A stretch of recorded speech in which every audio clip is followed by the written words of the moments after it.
ভক্তদের প্রশ্ন, নদীরাজের উত্তর। সুপ্রিয় দর্শক, আপনাদের প্রশ্নের উত্তর শুনতে সবাই প্রস্তুত হন।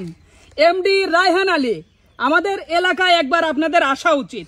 অবশ্যই রায়হান ভাই, আপনাকে উদ্দেশ্য করে বলতেছি, আপনি আমার পাশে এবং আমাদের এসএস প্রতিভার পাশে সবসময় থাকবেন। অবশ্যই যাবো ইনশাল্লাহ একদিন।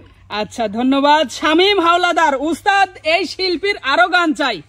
কেন নয়, আপনারা যদি শিল্পীকে ভালোবাসা দেন, এসএস প্রতিভার পাশে থাকেন, তাহলে অবশ্যই বারবার তার গান শুনতে পাবেন।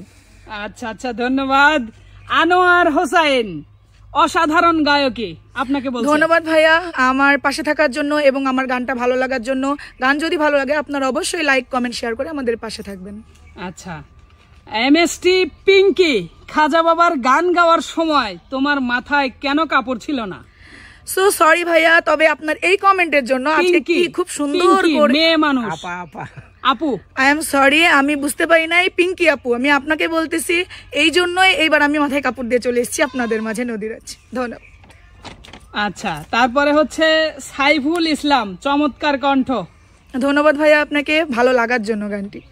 আচ্ছা, তারপরে সাইদ রহমান, নদীরাজের কণ্ঠ ভালো, তার চেয়ে অনেক বেশি ভালো হয়েছে লতিফ কাকার দোতারার সুর। ওস্তাদ কিছু বলেন। ধন্যবাদ, ধন্যবাদ আমার দোতারার সুর ভালো লাগার জন্য। আচ্ছা আচ্ছা, যারা কমেন্ট করেছিলেন তাদের সবাইকে ধন্যবাদ।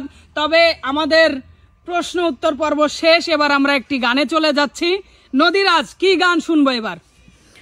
ভাইয়া এবার আমি যে গানটা শোনাতে যাচ্ছি, এর আগের বার শোনাইছিলাম একটি খাজা বাবার গান, তো সেটাও আপনাদের কাছে খুব ভালো লাগছে। আমরা কমেন্ট পড়ছি, অনেক অসংখ্য কমেন্ট এসছে, খুব ভালো কমেন্ট এসছে। তো সেই জায়গা থেকেই আমি আবারও একটি খাজা বাবার গান নিয়ে চলে আসলাম। মাটির পুতুল কালমা পড়ে হাতের ইশারায়। মাটির পুতুল কালমা পড়ে হাতের